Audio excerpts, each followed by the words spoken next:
Great song, huh? You guys know where that's from?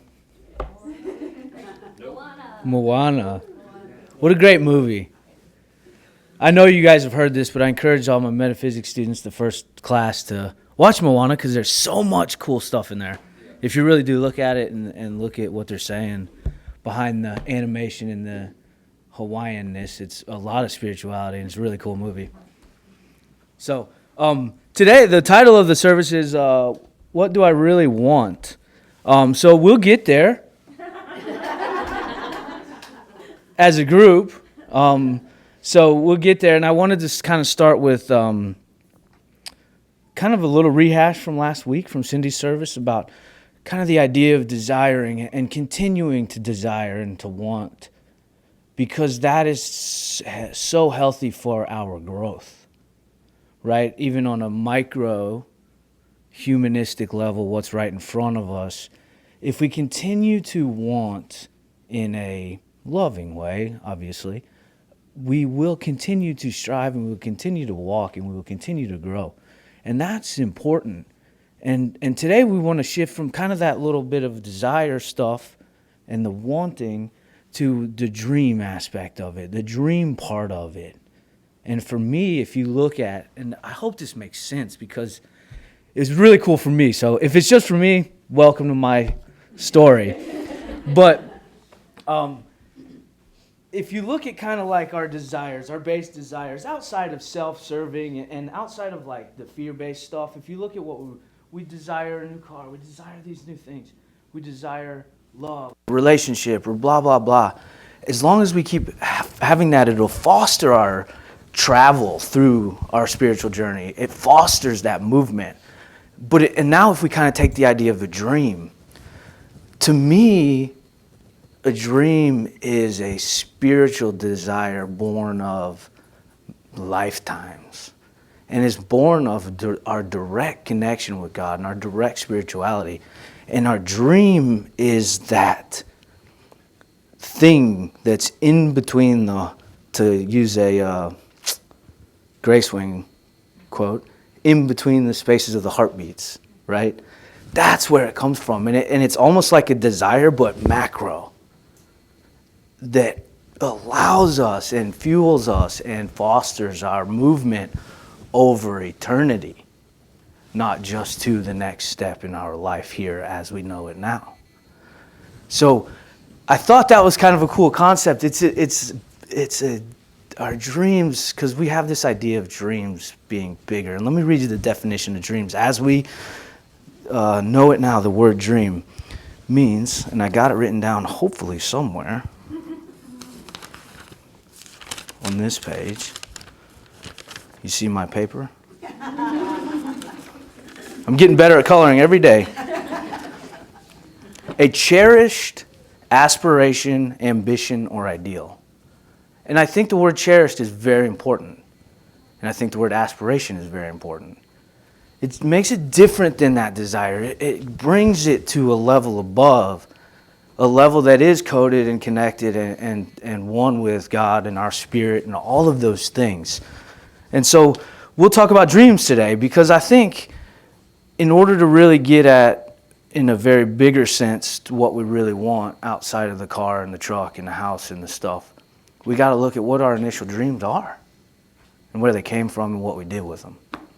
So that was on my other page. Where do we get these dreams from? And if we're saying dreams are like that, then we have to kind of acknowledge where they come from. And I stand here right now saying that our dreams come from God and our dreams come from our spirit. They don't initiate from the outside. They don't initiate from this world. The way we describe our dreams to others, the way we may have to explain our dreams to others, it may be coded in outside. But the dream itself, the energy behind it, is only driven from here. The dream, I want a Maserati. I want to be a race car driver. Okay, that's how you explain it to me. But what do I really want? I want to explore boundaries. I want to go fast. I want to feel freedom. I want to be that. That's really the dream, right? So we have to kind of be able to look above how either the manifestation of what we see people do or even the way we explain what we want. If we can raise above and see the energy behind it, we can really start to dial in. Because do we want the Maserati? Does God, does our spirit really want the Maserati? That's a nice car, by the way, or a Ferrari, whatever. Does our spirit really want that brand name of a car? Or does our spirit want the stuff behind that? The value, the speed, the freedom, all the things that come with that is really our dream. So it's really cool. You know you're hitting on a dream when you're getting excited. You know, you don't have dreams that you're just like, yeah, I'll do that tomorrow. Or, man, if I get around to it, I'll do it, right? If you're getting on something where you feel that excitement, that urge, where you can see it and you can feel it just by thinking about it, just by getting in your truck or your car or whatever, and your daydream turns into this passion, stop right there. Stop right there and investigate. Because that passion, that excitement, the indefinable spaces between, it's literally indefinable. You know when you got it though. Stop right there. And if you're looking for what you really want, it's going to be in that moment, the things you're getting excited about. So I encourage you, seriously, it happens to me. I get excited about something or just a thought or what if or blah, blah, blah. Enjoy that moment and really try to value it, because that's going to foster that more and more and more. You're going to be able to start identifying. So we've kind of set up what we think of dreams, right? Or at least what I think of dreams. I hope you guys are kind of with me. I want to kind of take us through at least my experience of our process of dreams. I bet if we took a group full of adults, which most of us are, if I asked you what your dreams were, you would say things like, some of you'd be spot on ready to go, right? Which is awesome. I believe a lot of people say, I don't know. Or, I don't know, I quit dreaming a long time ago. Had to make a paycheck, right? But if we take a group of adults and we take it down to teenagers, right? Their dream, do you think more of them are going to have dreams? They're going to have those desires, those moments of passion, those excitements, what they really do want. But more of them are going to have it, but a lot of them are going to start to be having the idea of, well, I'm going to school for, or I'm going to college because, or I'm not going to college because, and that will start to code. And then if we drop it down even further, we go to the little kids. Aren't their dreams the best? Everybody say yes, please. Yes, the little kid dreams are the best. This is where you get dreams like, I think, I kind of remember the drawing, but apparently it was a what do you want to be when you grow up type deal. And I wrote, I'm going to be a police officer by day and a scientist by night, right? So, awesome, right? Great dream. I guess the energy behind it was I wanted to be tired.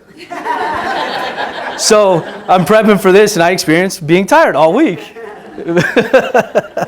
But the dreams we get from the kids are like that, and they're so cool. And, you know,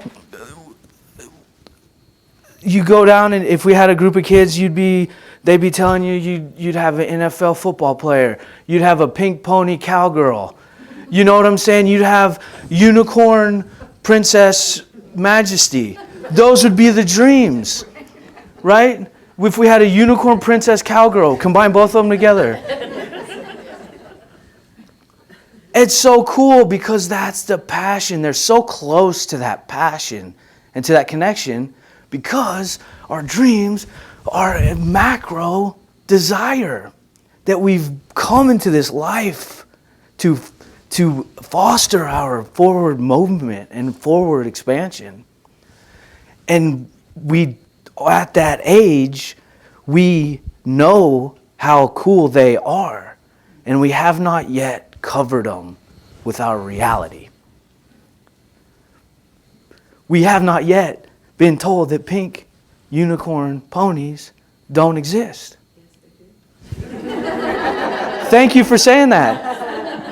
And another point to back that up, did every single one of y'all see a pink unicorn pony in your head when I said it? So they must exist on some level, right? They exist here. We know what they stand for. They stand for dreams. They stand for childhood. They stand for all those things. That's just as real as that fence post out there. Maybe even more powerful. But we take the kids and we do it ourselves, and we do it, and we don't mean it. We're not being mean. But we say, that ain't real. That ain't a dream you can have. And we take these dreams and we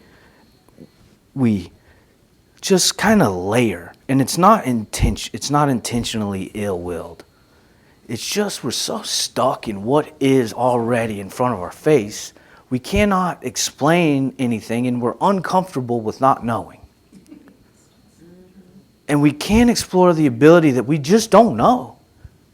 The best part of that Moana song is as long as the wind's in my sails, I don't know what's in front of me. How far will I go? It's not, hey, I know there's an island over there, and I know it's going to take me 6.5 hours there, and lunch is on at 12:30. And if I leave now, I can get there, and I know it's going to be a bacon, egg, and cheese sandwich. But we do that to our dreams. We don't tell the kids, just put the wind in your sail and see what happens. We say pink ponies are not real. And so we just subtly layer the importance of what we think is so real onto this spiritual passion that's driven through our connection with God. And we just layer it, and we layer it, and we layer it, and we layer it. And then our dreams, they become heavy, and they become daunting, and they become unattainable. Hey kid, you know there's only 1% of every baseball player in the entire world ever makes the MLB.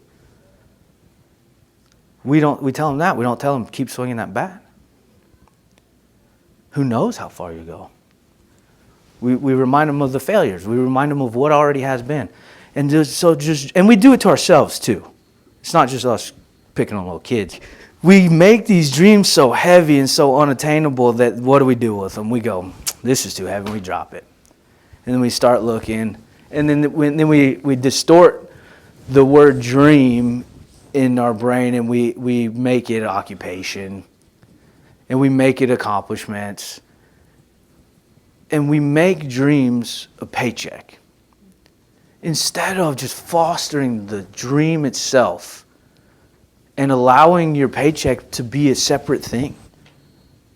You know, we agree upon the way we live. We can't get mad at it, and we can get mad at it and disappear and go live in the woods. And if you want to do that, yeah.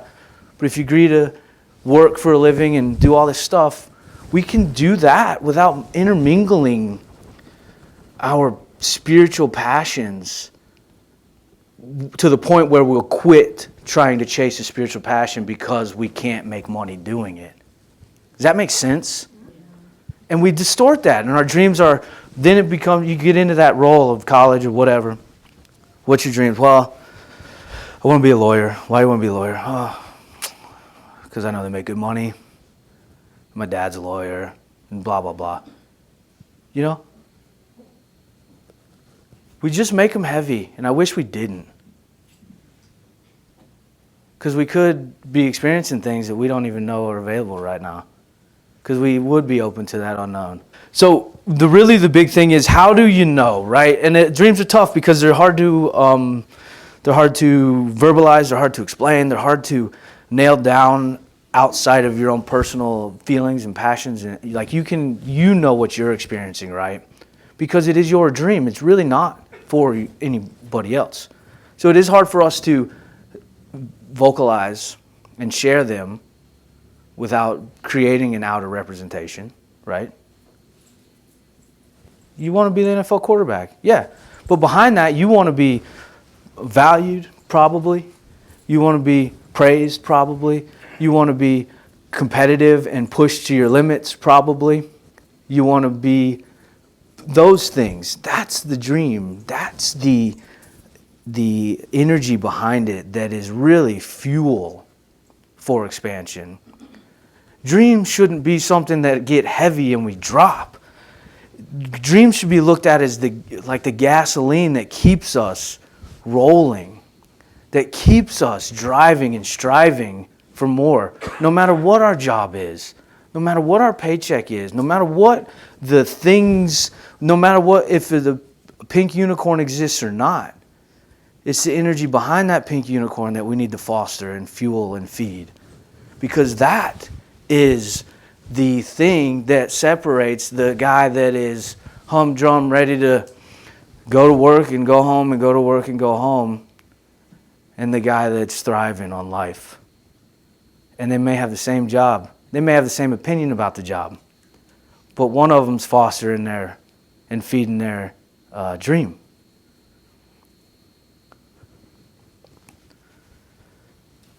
So if you look at the energy behind it, I'm a history major, and I really do enjoy American history and the civil rights movement and all that stuff. And the very first thing is I have a dream, right? The first thing I ever hear when somebody says dream, the word dream, the first thing that comes to my mind is I have a dream. I have a dream, Martin Luther King speech.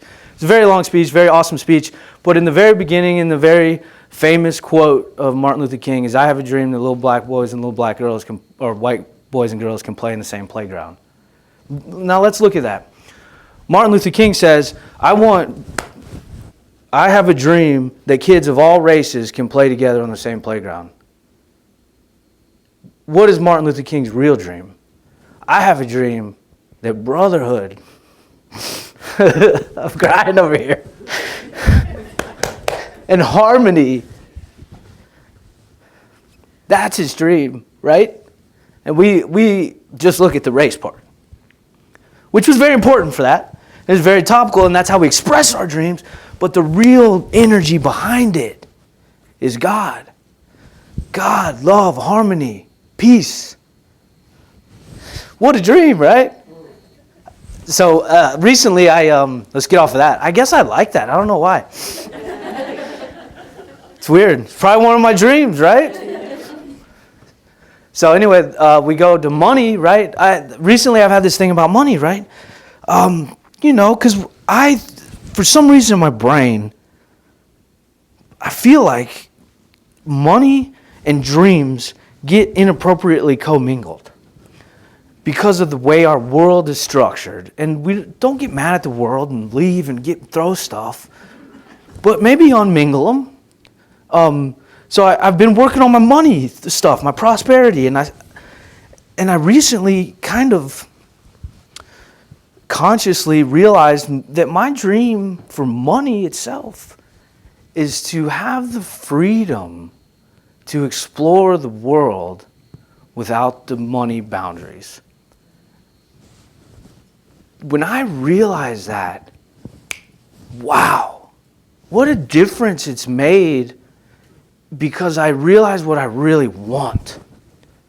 It's not money.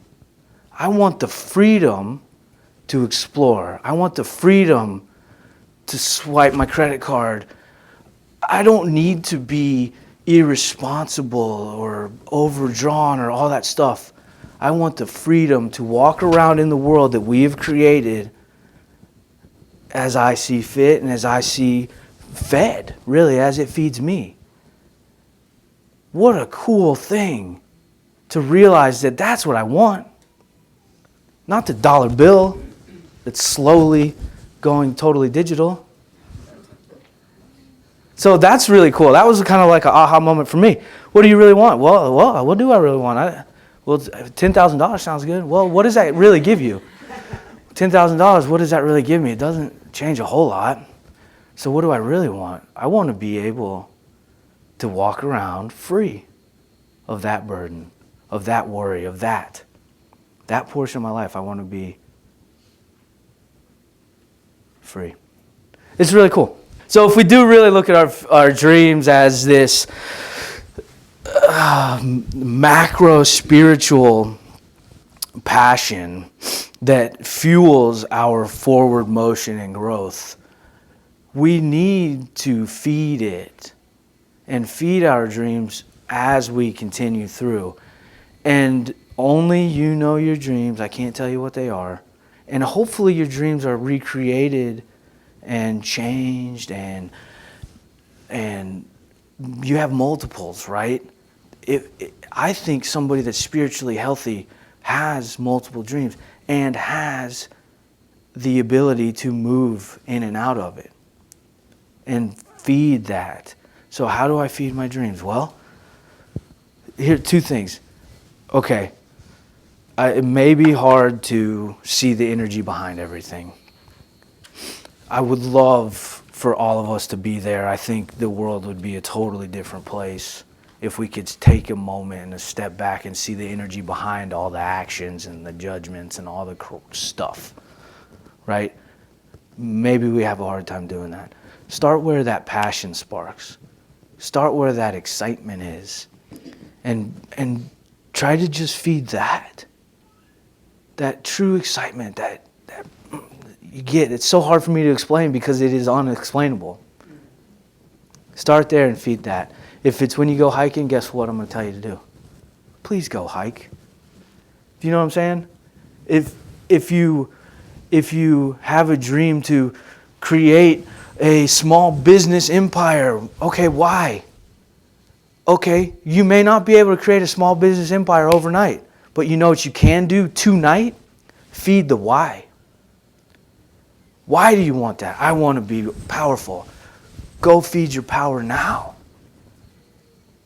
You know what I'm saying? Because in that moment, we are really living our dreams, no matter what the outcome. We are being Moana. We are putting wind in our sails. And we are allowing the unknown to unfold. When I was a little kid, I'm sure some of you guys had the same poster in your schools. It said, like a space thing, and it said, shoot for the moon, you'll land in the stars. And it was funny because a little kid, you always think the moon's further away than the stars, but then in science, you start learning that the stars are further away than the moon. So you go, wait, shoot for the moon, you land in the stars. That poster's wrong.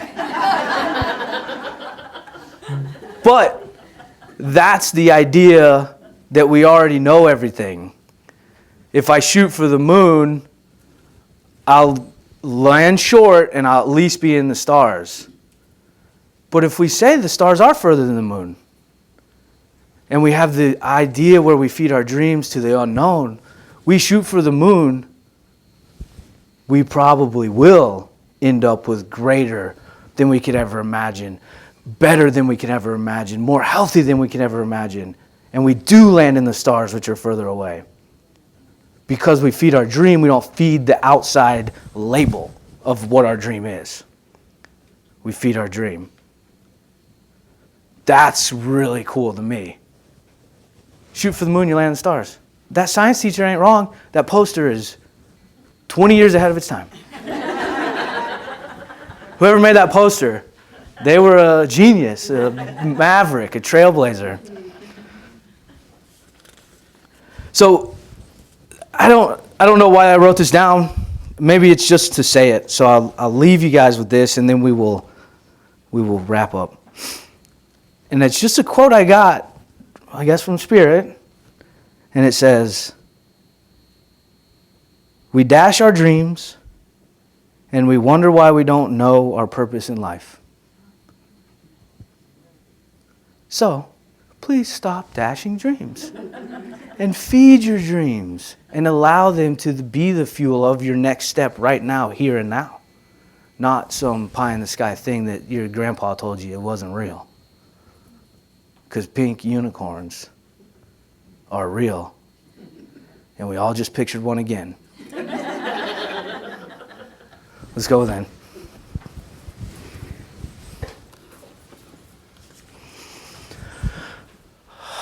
Just take a deep breath. Relax into your chair. I want you to envision a column of light down over you, whatever color. Really look at the color and the frequency and the shape of that light.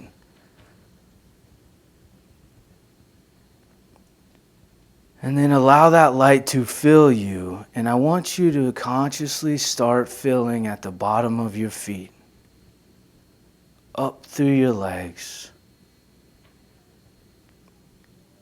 into your spleen, up through your heart, throat, eyes, and out of the top of your head. And as we raise up, I want you to lift. Envision yourself lifting up, higher, lighter, freer. Lift up out of here now.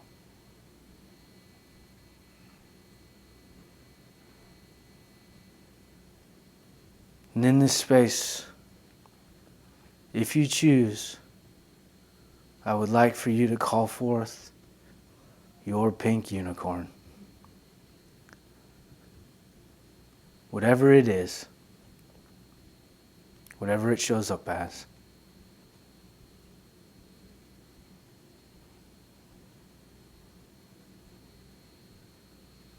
And when you have it,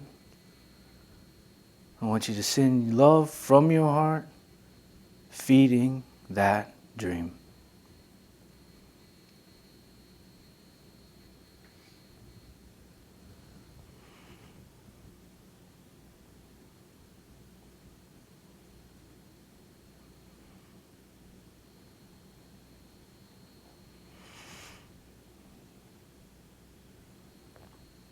God, we are so grateful for this morning. We are so grateful for this experience.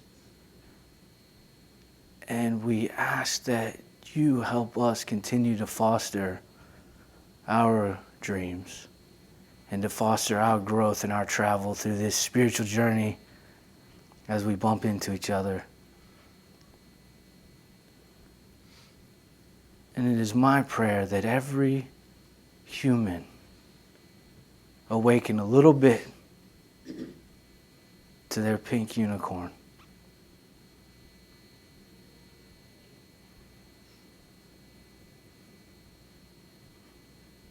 In this space, send your love.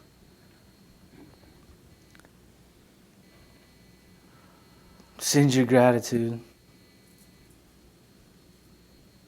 And when you're ready, we'll just come back down your column of light. Slowly back down. Feel your feet in the chair.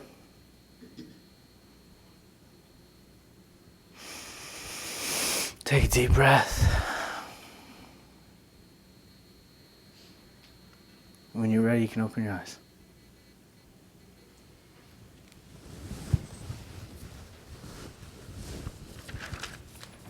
So, any dreamers out there? Yes. I'm going to keep trying. Thanks.